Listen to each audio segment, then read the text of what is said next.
Terrorists, terrorists, terrorists, terrorists, terrorists, terrorists, the evil terrorists. Terrorism. The words are hypnotically repeated. Terrorism, terrorist, terrorist threat, and of course, believed to be linked to Al-Qaeda.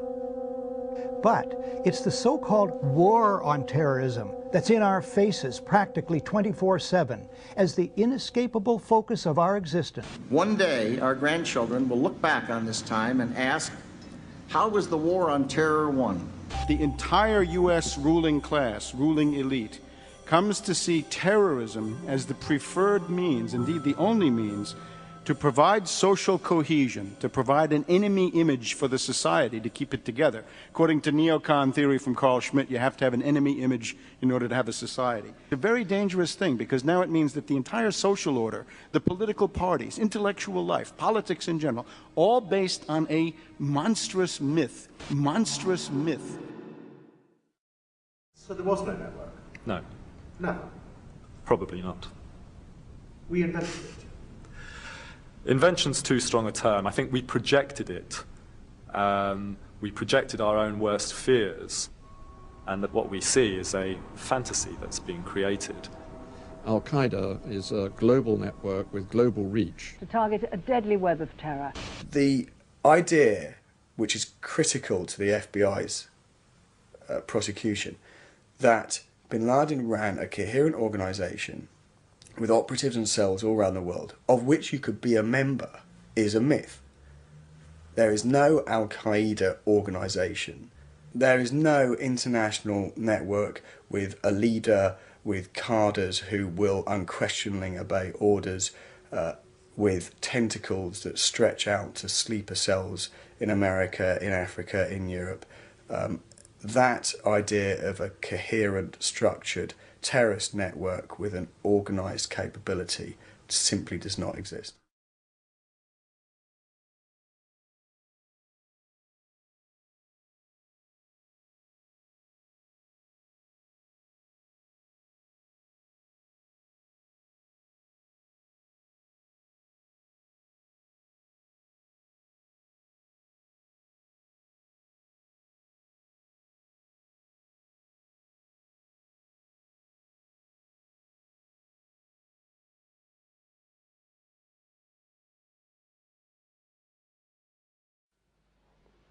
And there are several key mind manipulation techniques which are very, very powerful propaganda tools.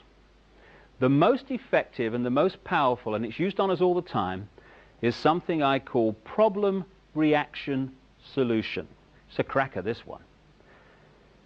It's a mind manipulation technique that avoids not only opposition to what is the goal of the manipulators, it actually manipulates people to demand they do what they want to do anyway.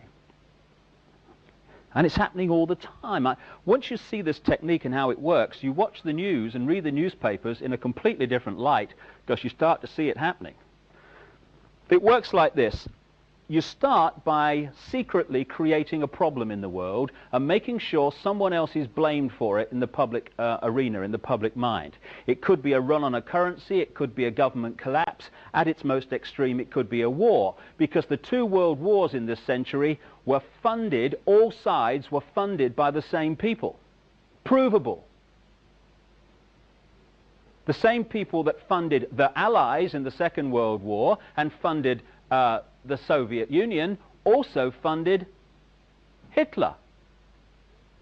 Why would they do that? Why would someone want to fund all sides in a war? What is good is a war? Well, first of all, on one level, it makes vast amounts of money if you're lending money to all sides and you're also selling them lots of arms and all that stuff. But the fundamental reason for a war is to change the nature of post-war society.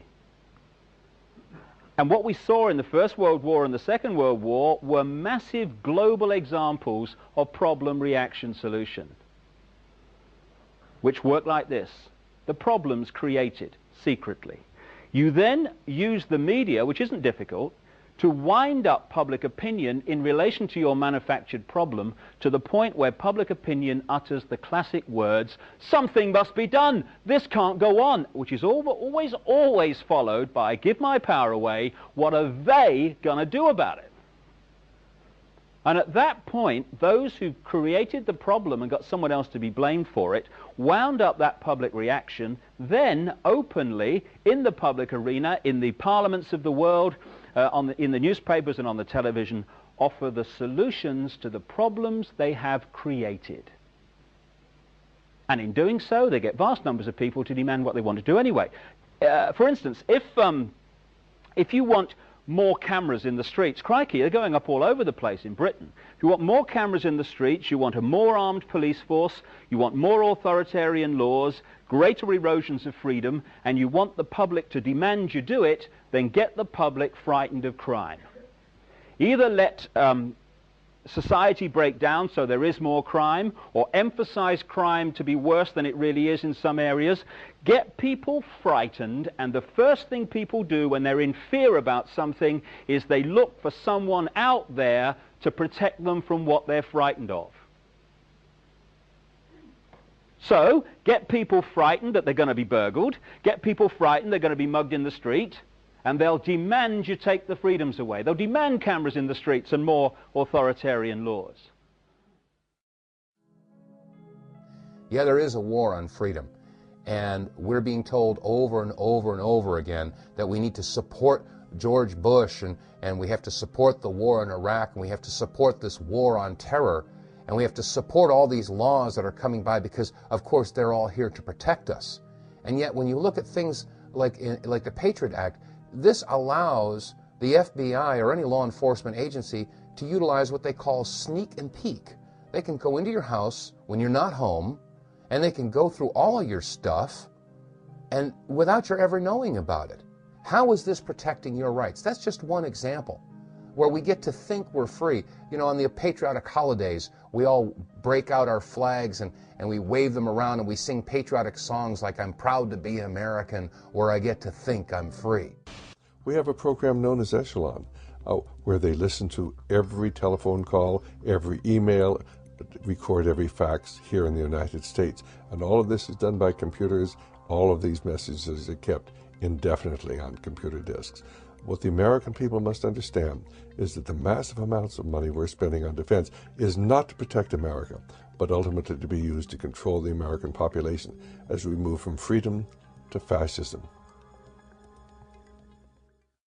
Currently in the United States, unannounced to most brainwashed Americans, your home can be searched without a warrant, without you being home. You can in turn be arrested with no charges revealed to you, detained indefinitely with no access to a lawyer, and legally tortured, all under the suspicion that you might be a terrorist. If you need a painted picture of what is happening in this country, let's recognize how history repeats itself. In February 1933, Hitler staged a false flag attack, burning down his own German parliament building, the Reichstag, and blamed it on communist terrorists. Within the next few weeks, he passed the Enabling Act, which completely eradicated the German Constitution, destroying people's liberties. He then led a series of preemptive wars, all justified to the German people as necessary to maintaining homeland security.